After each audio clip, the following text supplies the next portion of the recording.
David Silvestri considers himself the most passionate restaurant owner in Brisbane, and for good reason. Arrivederci Pizzeria, how's my Italian going? Pretty average, really, is ranked number 1 on Ubereats. His 150-seat dining room is full every night of the week, and his 25 staff wouldn't work anywhere else. Oh, let's find out what he's doing right. It's the award-winning Small Business Big Marketing Show, thanks to American Express and Yellow. Well, I said, welcome to a small business marketing show, where successful small business owners share their souls to take your marketing straight to the lead. Now, here's your host, Mr. Timbo Reid. And welcome back to your weekly dose of marketing brilliance. I'm your host, Timbo Reid. You, infinitely more importantly, you're a motivated business owner and you're ready to crank out some great marketing to build that beautiful business of yours into the empire it deserves to be. Today's 443rd episode is made possible thanks to digital marketing agency Yellow. So if you're ready to get found online, and why wouldn't you be, then you might want to check out their full suite of products at yellow.com.au, and we're also made possible thanks to our great friends at American Express. To see how your business expenses can reward you, go ahead and Google Amex Business after the show. Speaking of show, big one today, team. Pizza owner David Silvestri shares why he's full every single night of the week. No mean feat, given he's got a dining room that seats 150 of his closest friends. A long-time listener shares a couple of marketing ideas he's picked up from this show, and wins big on the Monster Prize draw. And I'm going to reveal a couple of great guests that I've got coming up for you, and only you, in the coming weeks. As per usual, team, there is marketing GOLD dripping from the ceiling over here at Small Business Big Marketing's HQ. So let's get stuck right in. Before we go and meet our wonderful guest today, David Silvestri, I've got some exciting news on how this show gets funded. It's exciting for me, and hopefully it's exciting for you, because it means I can bring it to you all throughout the coming year. Now, Amex, American Express, have signed on for another year, which means I can 100% focus on creating solid content to help you grow your business. And part of that deal, starting in February, will be an integral segment, a new segment in this show that I'll be doing with past guest Steve Sims. Now, he's been on twice. He's been an awesome guest. He's based in LA, an incredible guy. More on that segment in the coming weeks, but you are going to love it. And I have a new sponsor in digital marketing agency Yellow, who have a range of products for small businesses just like you, who are on a budget. So whether you need a new website, Facebook ads, Google AdWords campaign, SEO, all that online stuff that bamboozles you, then they can help you out. More on them after the show, but you can check them out at yellow.com.au. And I'm also supported by a company called switchnode.com.au. They're a wireless internet solution to slow internet. And if you're in Australia, you may well have slow internet. I've been using Switchnode now for a couple of months, and it is game-changing. More on them again in the coming weeks, but check out switchnode.com.au. Okay, let's meet today's guest. David Silvestri is the second generation to own Arrivederci Pizzeria in Brisbane, and he's one passionate business owner, as you're about to find out, who loves every single aspect of running and growing his little empire. Now, Arrivederci Pizzeria, hard to say that word if you're not Italian, but it holds the number 1 spot on Uber Eats in Brisbane. It has 10,000 Facebook fans. 90% of David's business is repeat, and he's not afraid to try new things, like adding an entire vegan range of pizzas, really, that single-handedly have actually revolutionised his business. And he talks about how he came across that idea and what he did to bring it to market a little bit later on. We cover plenty of ground in the chat, including customer experience, local area marketing, attracting great staff, and the importance of innovation. I started off by asking David, what is it that he's doing right? What are we doing right? I can tell you what we're doing correct and not doing wrong. I think from what I understand with my business, the difference is we're real. I feel that we're personalised and I don't mean as in I'm personalised, as in people come in there to look for me. I think our different point is I truly believe you can get a bloody good pizza in a lot of places in Brisbane. I genuinely mean that. There's a lot of good pizzerias in Brisbane. And I think what sets us apart to maybe some of the other people that aren't as busy is the experience that you get with us, whether it's via Ubereats or whether it's dining in with us. And just to quickly elaborate, if you do get Ubereats, sometimes, if we've got the time, we might write a little message on the bag or, put up photos of what we're doing on Facebook so people feel already connected before they buy the pizza. Mm-hmm. And then when you come in store with us, it's not, how you doing, sir? Nice to meet you. What table would you like to sit on?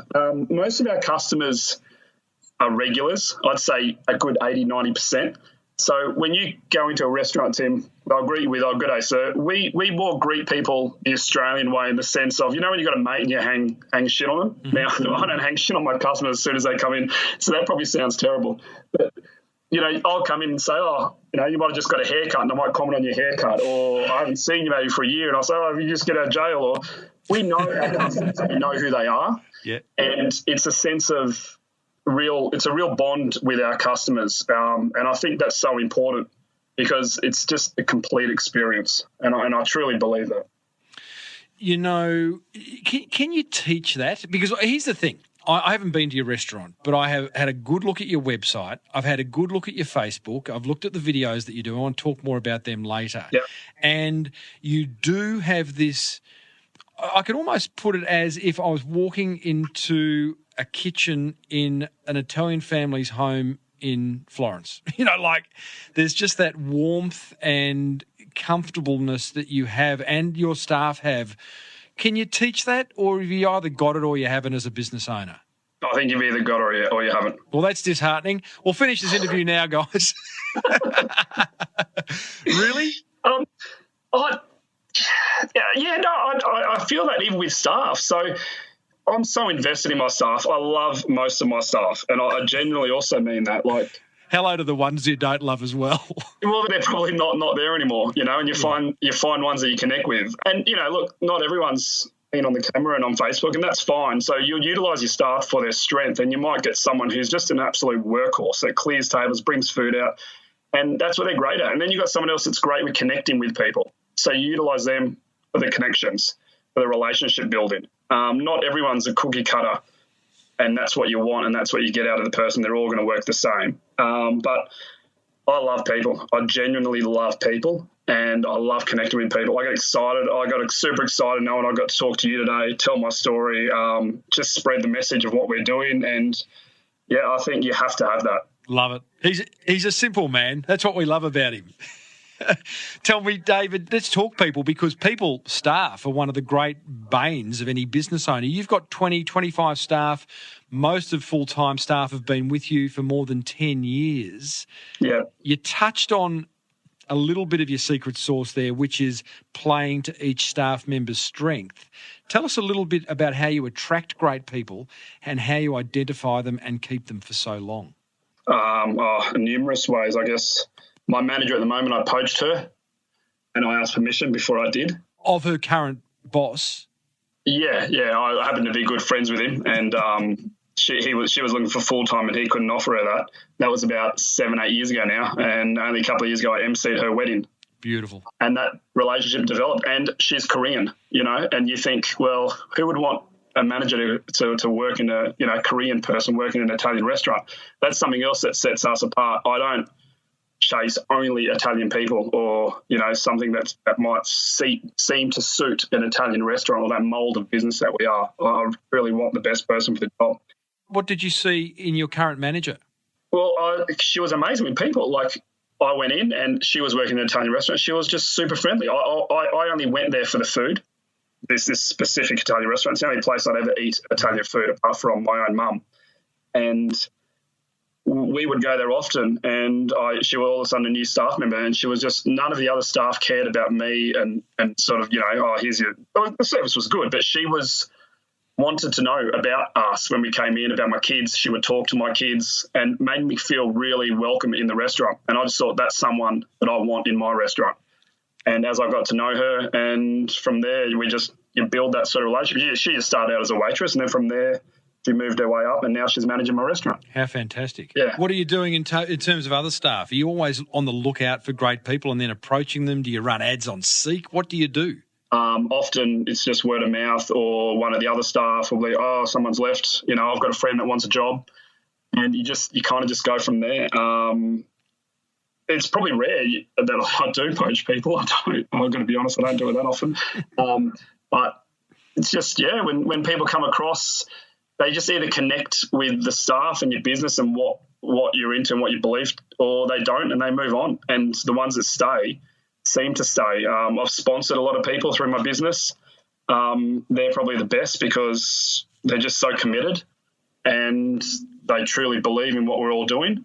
And I think it's just really developing a friendship to get close to staff, because it's kind of catch-22.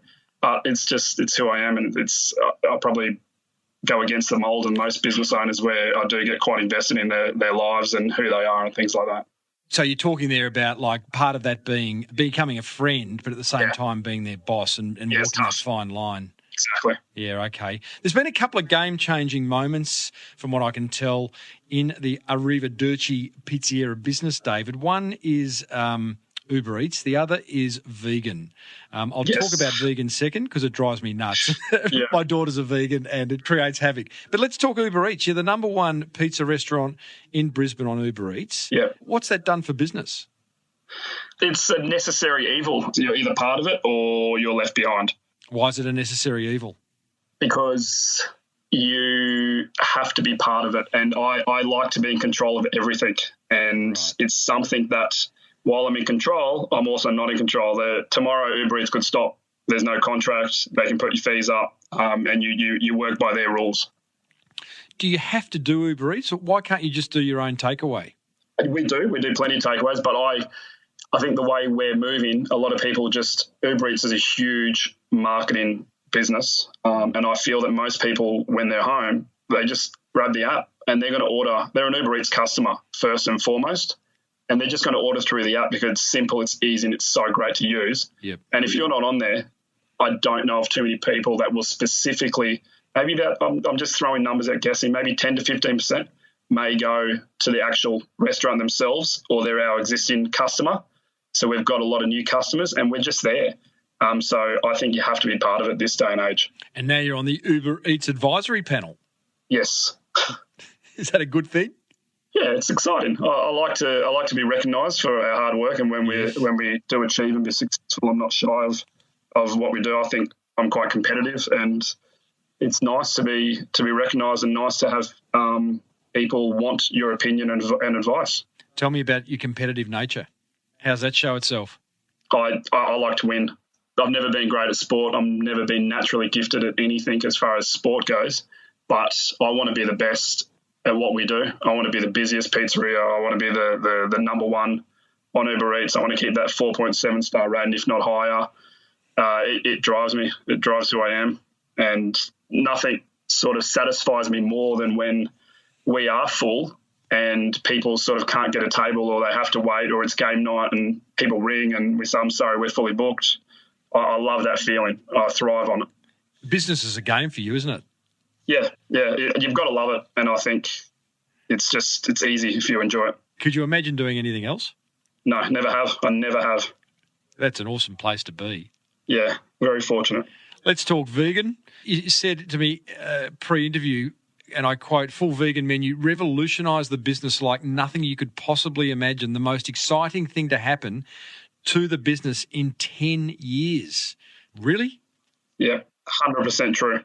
Yeah. Expand?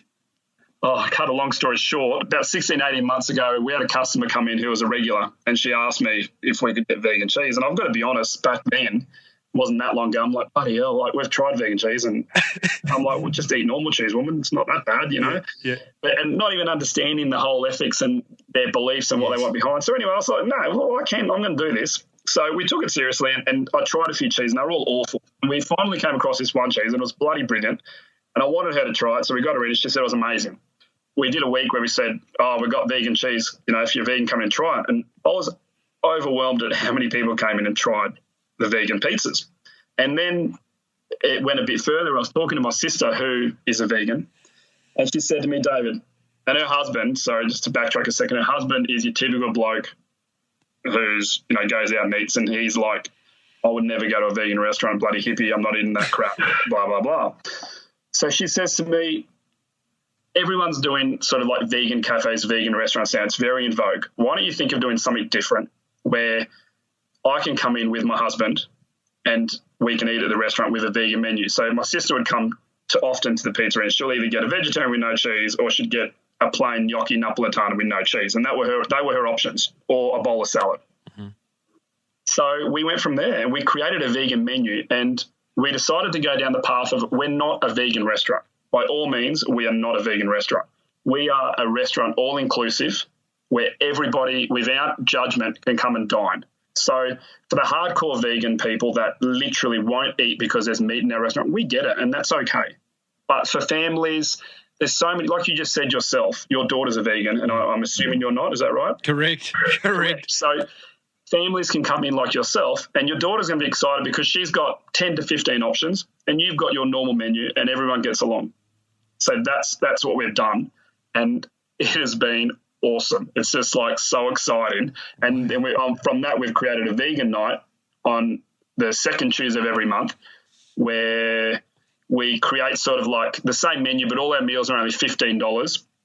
And we launch like a couple of specials, and we have like full on 10, about 10 vegan desserts. And it's been booked out since its inception on February of this year. And that's just been another thing that's been so exciting. A, it's a great story, and B, David, it's a great example of a business being open to trends or movements or whatever you want to call it. I'm going to get a whole lot of emails from my vegan listeners, I'm sure. But, the idea of actually keeping your ear out and listening and looking for what's happening out in my marketplace, what's happening in my industry, and how can I attach myself to it? Because, hey, here's the reality. I'm guessing there's a whole lot of pizza restaurants in Brisbane and everywhere else that have said, it's crap, I'm not going the vegan way. It's, capricciosa or nothing, meat lovers or nothing. 100%. I had that attitude a few years ago, Tim. I was one of them. Any other trends, David, that you've kind of managed to hook onto and send the business north? That's the thing that I struggle with, I guess. So exactly what you just said about trends, I actually try not to follow too many because it kind of takes us away from who we are. And it's something that I probably struggled with 6-7 years ago. I'm like, I was getting a bit stale with the business, and so many new restaurants open up. The industry's so competitive. And I'm like, they're so bloody busy. They're pumping. Like, look at them, you can't get in. And even now, they're so in vogue. And, it was with, for example, like Mexican, and then if it wasn't Mexican, it's now burgers. So there's always a trend, and that was sort of a crossroad for me a few years ago where I really stayed true to who we are. And if you were to come into our restaurant, and just look at it, it's nothing fancy. It's not trendy. We've got plastic tablecloths. It doesn't look expensive. It doesn't look trendy. But at the same time, it looks to me as who we are. It represents not pretentious. So I guess I've tried not to follow too many trends, but it's more about just evolving with the times with your menu, I guess, and being really sympathetic and respectful to who people are and believing in and understanding what they believe in, I guess. The marketing goodness you're listening to is made possible thanks to American Express. And if there was one card in their suite of cards that I'd love to draw your attention to, it's their Business Explorer credit card, which is a very, very sexy little beast. Here's why. It gives you up to 55 days interest-free on purchases. You earn up to 2 points for every dollar spent. You can receive 50,000 bonus points if you spend 100K in the first 12 months. That's not possible for everyone, but maybe your business has that and many expenses go through. Complimentary travel insurance. You can receive a welcome bonus of 100,000 points if you apply by February 4, 2019 and spend $3,000 within 3 months of your approval date. That's a nice little card, isn't it? To find out more, simply Google Amex Business. Terms and conditions do apply. Check their website for details. You're listening to the award-winning Small Business Big Marketing Show, and we're talking with David Silvestri, who is the owner of a second-generation family business called Arrivederci Pizza in downtown Brisbane. David, talk to me about social media. You're a bit of a you've really embraced social media. In fact, you've done a 10-day Facebook course alone. What role does social media play in growing your business?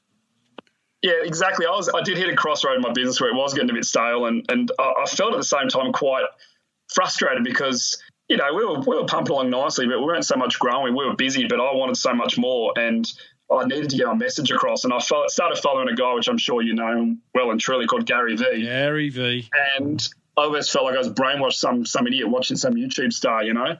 But his message was simple, you know, like I think we had everything right. Everything was perfect, and I needed to let people know about us and who we are. And I see so many restaurants, or even not just restaurants, they put up day after day a photo of their food, a photo of their food, a photo of their food, or, hey, we've got a special, we've got a special, we've got a special. It's just so boring. It's not interactive. And I just started telling our story. I started telling our story about, you know, our staff. If we get staff, we'll put up a post about them. I tell stories about customers. Just generally, I'll tell stories about us, about who if we do kick some goals, I like to share it with them and thank people. And, you know, some of our successful posts was me letting people know about our pizza cook that worked his bloody ass off to get into this country and you know, do an English exam, for example. And we had like 500-600 likes and people commenting and congratulating him. And I think that just opens up a whole avenue of people, again, understanding about your business and feeling that they're already connected with your business before they even come in. Well, it goes back to what you said at the start, which is be personalised, be real, and that's what you're doing in social media. I mean, Gary V also talks about the fact that social media is just people having conversations online and, you know, adapting your conversation to whatever social media platform you're in. So he talks about Facebook being a party, LinkedIn being a networking event. Yep. So you have that kind of conversations, and, you know, a little pizzeria in Brisbane getting 400, 500, 600 likes and a couple of hundred comments on a post is not insignificant. But what I'm interested in is, what's your ROI on that? Are you able to translate your activity, a particular post, into increased sales, or are you really just building a community and, dare I say, a vibe and a tribe? Yeah, I learned a lot about tribalism, and it's exactly that. I don't think we ever sell. I can't even think of a time I put a post, and I don't think I've ever done it once, like 2-for-1 pizza tonight, come in. We've done happy hour. We've had existing happy hour, but I haven't specifically done a day that Wednesday, buy one pizza, get one free, and try and convert it. So it's really just about exposure and not sort of having a media company behind you, because I don't believe that works either. You have to be able to believe the story you're telling and actually be true. So we're very spontaneous with our posts. Something might happen, bang, I'll post it up and tell the story. I'm quite an emotional person where, you know, yesterday I visited a dear friend that I met through the pizzeria that who's now in a nursing home that can't come to us. And I asked her if I could share this story. And before I'd be quite embarrassed, or not sort of embarrassed, but if I share it, will people think I'm just trying to get business, you know, like I was always conflicted. And then, you know, that was when a year ago I thought stuff, and I'm just sharing everything. If people want to judge and that's what they think, that's up to them. Mm-hmm. It's been amazing, like, again, how people respond. And I think it just gives a connection to, again, the community and the people. I agree. I totally agree. I notice you're doing these video diaries as well, where I watched one of you in a hotel room in Sydney, which started off very negatively, but again, you're putting no filter on it. Basically, you said, I'm in Sydney for 5 days and I hate the place. Yeah. I know, it's terrible, isn't it? Anyone's from Sydney's not going to come in my business. Well, again, I guess it's real. And, you know, I think as business owners, I'd be interested in your view, but I think polarising is quite an interesting little tactic where you don't try and be everything to everyone. You don't try and please everyone, because you're never going to. Instead, have an opinion, share your thoughts. Those who like it are going to love you. Those who don't, well, they can move on. Yeah, I guess so. And it sounds arrogant, but hopefully enough people love us that we're busy. What's been your proudest moment, David? There's been so many, but honestly, the proudest moment I've ever had was in 2006. So we've got quite a big football following. I love my football, and Park Road's always been synonymous with the World Cup. And Italy drew Australia in the round of 16, and it was huge because, to get Italy and Australia in Australia, and the game was at Thursday morning at 2 a.m. We decided to put screens up. And this was before Facebook and any of sort of how do you get your message out there, because we had 2 days when the draw was sort of announced because they get through. And I contacted a television station. The next thing I knew, we had Channel 9, 10, 7 doing live feeds at 6 o'clock at night. And when I say live feeds, as in the reporter, for example, Channel 10 had their 2 reporters doing the entire news out the front of our restaurant. No. And the day before, I contacted council and I said, it's getting quite big. We're expecting a lot of people to come down. We need some support. We need some street closure. And the usual spiel, you got to give 3 weeks notice. You've got to put in the design plan and blah, blah, blah. There's nothing we can do. And lo and behold, people started rocking up about 10 o'clock. By about 10:30, the street would close.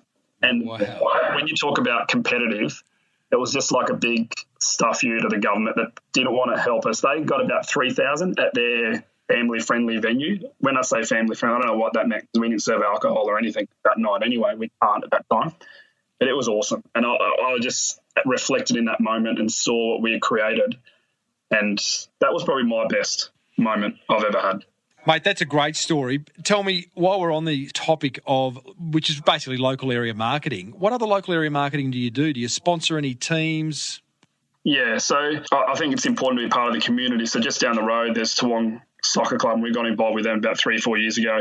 So we've got a bit of signage up and sponsor their teams. And again, football's just such a big part of our business.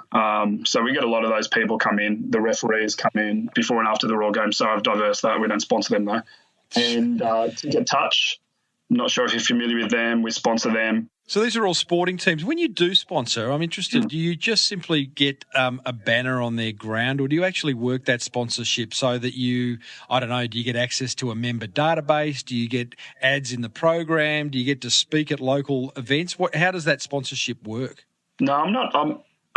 Maybe I'm naive, but I'm not after any of that. I'm just happy to sponsor them if we can give them a bit of money that helps out with the kids or we give a lot of pizza out to the Toowong Football Club on game days and things like that so the players can eat afterwards.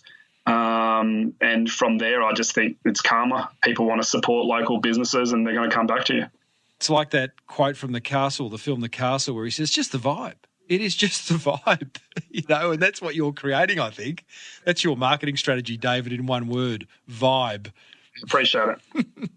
Tell me, mate, it's all rosy so far in this interview. What's been your toughest moment in business? My dad passing away. It's pretty tough. I didn't mention that when you emailed me. Something I don't discuss that often. But he started the business with my mum many years ago, back in the 80s, and then opened the pizzeria in the 90s. So we were always together and literally best of friends. If they wouldn't pass, we wouldn't ring each other. And he passed away in 2007, tragically, and heart attack. And that was tough, sort of walking in and still running the business. He had retired a few years before then, but, as parents, they're often always around annoying you, and you miss that. And definitely, probably about 5 years ago, I became quite complacent, as I mentioned, with the business and just thought everything was amazing, and I led a bit of the good life and went out too much and probably pulled myself out of the business thinking I could do that. Mm-hmm. And that's when you notice slowly after 5-6 months when you're not there so much that I believe businesses sort of can't run without the owner having a presence and sort of leading the team. And that was a massive learning curve, that never to become complacent no matter how busy you get, because within a minute, one wrong thing in one day, you could lose everything. Did the complacency come through success? You thought, this is all humming, I'll just sit back and enjoy the fruits? Yeah, 100% the success, and thinking, I've been working bloody hard for ages, and why can't I sort of go out and enjoy myself more and go on holidays? And I thought, I don't need to work any more nights, so I pulled myself away at night time. And thought, put a few managers, it's going to run itself. But it was good. I'm glad I did it, Makes you appreciate what you've got. What did your old man teach you about business? He taught me to love people, like really appreciate people. Probably my biggest lesson, like I said, I've been doing this since the day I left school, and he made me sort of work in every part of my business, as in not a few months, like, years I was making pizza. I was in the kitchen. I started doing dishes, everything. And, I always thought, this is so, if a staff member comes to you and says, I want more money, or I'm going to, quit, and blah, you can go, yeah, stuff you, I can do that. Well, it's great if that does happen. It was more about just having the empathy and learning for the people, that understanding what their job's really about. Until you've actually worked a day in their shoes, I don't think you can really understand how tough it is to make pizza, how tough it is to be a chef. You know, you could feed 600 people on that night and you may not get a thank you from any customers. And I'm not saying that they're rude. They just take it. You know, people go out for dinner and they might thank the staff that serve them. It's just really being able to understand and really being empathetic to your staff. And I think that's so important, and not enough people, I think, in business truly understand how hard it is, especially in the restaurant industry. The idea of working in every part of your business, I think they created a show off the back of that, didn't they? Undercover Boss, which love it. No doubt. I mean, it's amazing. I mean, made for TV, we get that, but the idea is very, very is solid, which is, you know, if you want to have empathy with all your different staff in all the different divisions of your business, whether you've got 5 or whether you've got 100, then go and work in those divisions, those departments, and see what they're dealing with and see the frustrations and the joys that they're having to go through on a daily basis. Then you become a good boss. Yeah. No doubt. It's a pretty good story, David. You bought the business off your old man, didn't you? Yeah, I guess so. Over many, many, many years. Love any of Mum's recipes on the menu? Oh, God, yeah. So no idea about pizzas, Mum. That's not her thing. Yeah. But she was a chef before. We used to have an Arrivederci, more of a fine dining restaurant that Mum was involved in for about 10 years, and she's a bloody legend, great worker. And she does a lot of – we have like a non-Narita series where we constantly are doing Facebook videos of her cooking and doing a lot of recipes that we do in the restaurant ourselves. And people often will request something and what we call a non-Narita, and she'll cook the recipes and we upload them on Facebook, and we pretty much show most people our recipes, our vegan aioli, for example. Anything that people want, we'll show them how to make it. I'm pretty excited to announce that Yellow are a major sponsor of this show, which makes a lot of sense given they're a leading digital marketing agency and this is the leading marketing podcast in Australia. So who are Yellow? Good question. Well, besides it being a very yellowy colour and possibly Coldplay's best song ever, yellow.com.au offers a range of digital marketing products designed specifically for people like you, small business owners on a budget who want to grow. Now, I'm talking about Australia's #1 online directory. They can get you into that. They have affordable SEM, that is search engine marketing, and search engine optimization packages. Plus, they design and build pretty nice websites.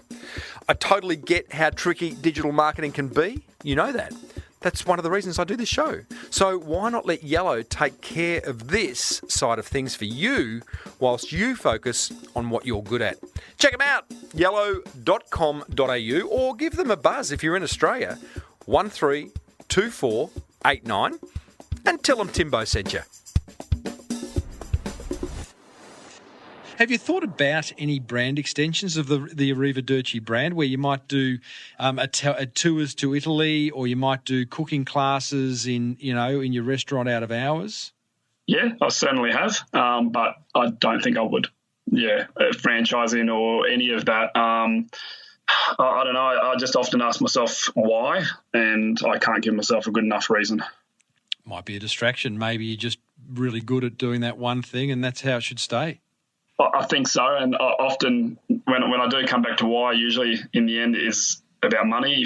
Do you need more money or do you want more money? And I think I've really hit the work-life balance at the moment perfectly. For me, that's where it sort of ends. The only thing I sort of would have another passion that I love is about helping people, other restaurant owners. If there was ever an avenue for me to get involved in some speaking or some coaching with other restaurant owners, that'd be amazing. And I haven't found an opportunity yet, but something that I'd like to start working on in the future. Well, that'll come up, mate. And the thing with mentoring, sometimes you need to approach someone who you think could do with a bit of support, as opposed to, because often people are sitting there wishing for a mentor, and I get a lot of emails from people wishing for a mentor, and you just got to sometimes you got to reach out and take it to them. So I'm sure that'll happen when the time is right. Hey, David, I gave you 2 minutes to ask me anything you wanted, mate. Time starts now. Mate, I've been listening to you for ages. Well, I say ages, not really. I've heard a lot of your podcasts, but definitely not ages. But I've gone through them all now, while driving or showering. You poor bastard. How did you start in getting into podcasts? What what were you doing before that? What made you start doing a podcast? Oh, buddy, I've been in corporate for a very long time, corporate marketing for a very long time, worked in big agencies, was the marketing manager for Flight Centre, did all that.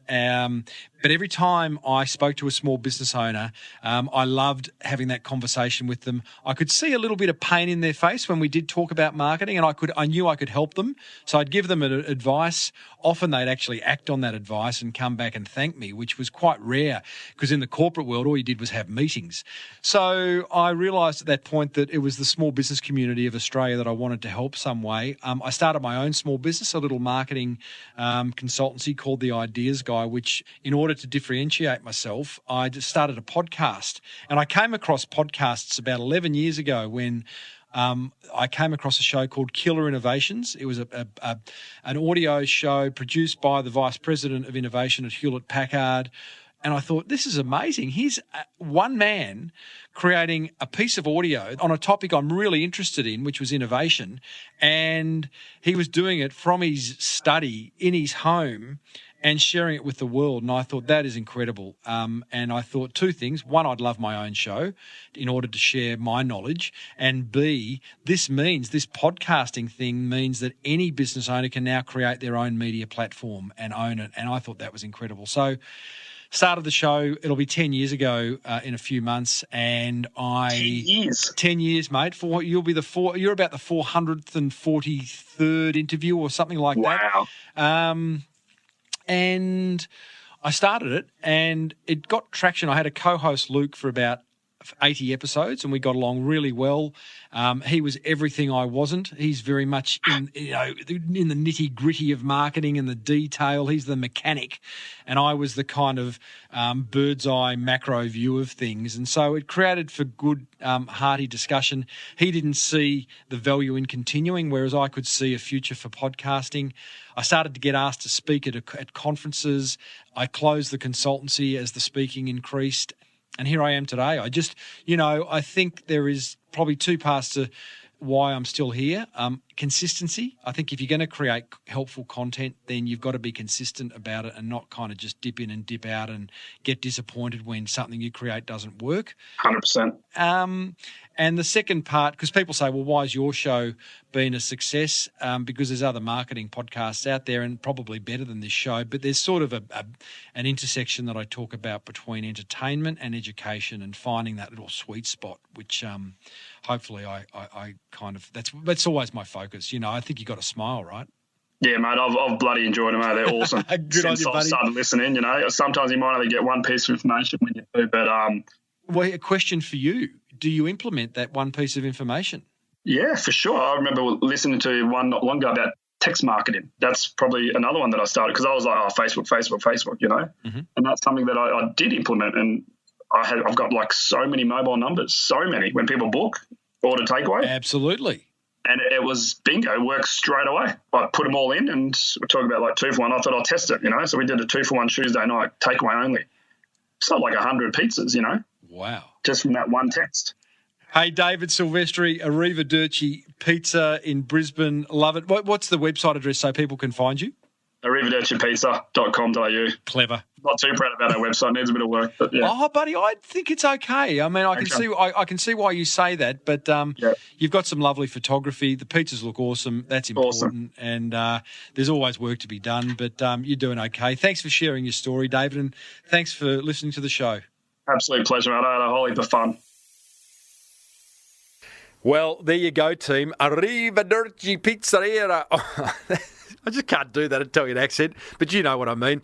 Shop owner David Silvestri. What a good guy. Hey, hang around after my top 3 attention grabbers from my chat with David, as a long-time listener shares a couple of marketing ideas he's picked up from the show and wins big on the Monster Prize Draw. But first, my top 3 attention grabbers from that chat with David, thanks to Yellow and American Express.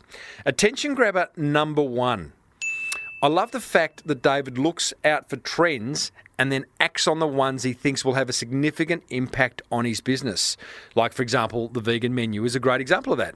A simple way to keep your finger on the pulse is to simply subscribe to Google Trends. It's a free service. A more expensive way is for you to take an overseas trip once a year and see what's happening in your industry on the other side of the world. Both would, to me, be very sound ideas. Attention grabber number 2. I love the fact that David has spent a significant amount of time in all the parts of his business. Great advice by his late dad, who sounded like a wonderful mentor, by the way. Like David said, this then enables him to show great empathy and understanding when chatting with his staff, when they're saying, it's pretty hard doing this. Well, David can make that decision because he would have done it himself at some point in time. Attention grabber number 3. I love how David is 100% focused on offering a personalised experience for each and every one of his guests. Maybe that's why 90% of his business is repeat business. So ask yourself the question, what can you do to personalise the customer experience for each and every one of your customers or clients? That's what grabbed my attention. I would love to know what grabbed yours. Head over to smallbusinessbigmarketing.com/443 and let me know. Come on down. It's Timbo's Monster Prize Draw.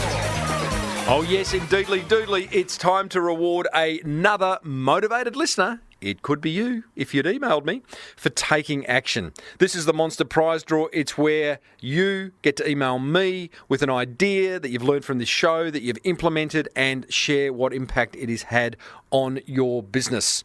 My email, if you want to know, is tim@timreid.com.au. That is R-E-I-D.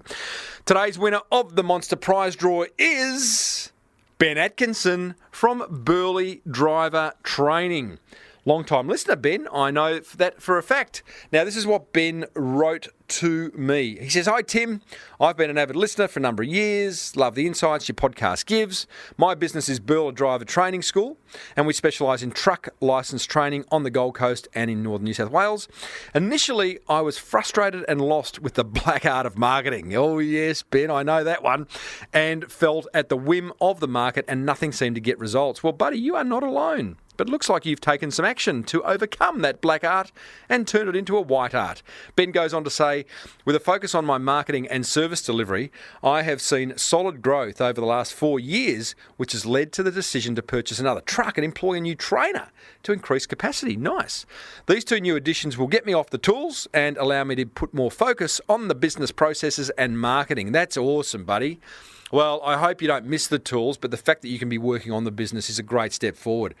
I feel like I've only scratched the surface of what can be done on both of these fronts. My key learnings from your show that have assisted in this growth are overseas outsourcing and having a marketing team that can take my marketing on a day-to-day basis. This means that it gets done and does not get put off because I don't have time, can't afford it, and don't know what I'm doing. Well, genius. Well done. That frees you up big time, the old outsourcing. And the second thing Ben says is persistence has paid off as the results, and while not overnight, there has been strong growth over a number of years with improved Google rankings. While most of the time I was ranked in the 2 to 4 range, within the last 6 months, we often rank number 1 for a number of key search terms, which is great to see. The other thing he's done is attending industry conferences where he interacts with other businesses in similar fields, which has given him great insight into how they are doing things, as well as some great speakers that get you thinking about what you can do in your business to make it better. Keep up the great podcast, Timbo. Ben, I love that idea, Ben, of going and visiting and attending industry conferences. It's just a smart thing to do. Well done, buddy, for listening to the show and implementing, more importantly. For that, you win a pass to the American Express Lounge at Melbourne or Sydney International Airport. That's valued at $33. A base and essentials pack from Saya Skincare. That's worth $79. A Carmen's Muesli gift box worth $60. You got promoted on this show. I don't know what that's worth. You get a backlink on the show notes. I don't know what that's worth. A lot. Plus you go into the draw to win a big prize at the end of the year for the best letter. What that prize is? To be decided. That is the Monster Prize Draw for another week. Email me, tim@timreid.com.au, and let me know what is working for you. Well, that almost wraps up episode 443 of the Small Business Big Marketing Show, sponsored by American Express and Yellow. Search Amex Business to find out how your business expenses can reward you, and check out yellow.com.au for budget-friendly digital marketing solutions for that very, very precious business of yours. Hey, I've got some great interviews coming up, including a chat with a full-time mum that's found herself creating joy for kids all over the world and making $1 at the same time. I have a raunchy chat with a couple who, according to them, organise the best hens parties going around. He's a stripper, she runs the business. And we catch up with customer experience expert Amanda Stevens, who's going to explain how we can all be a little bit more epic. I like that word, epic, in the way we love our customers. Be excited, team. Be very, very excited. Don't forget there is an entire back catalogue of the Small Business Big Marketing Show over at smallbusinessbigmarketing.com. If you love the show, let another business owner know about it by downloading it onto their phone and hitting subscribe and showing them how to listen to this podcast and others. Until next week, I am Timbo Reid. Thanks for tuning in. May your marketing be the best marketing. Bye for now.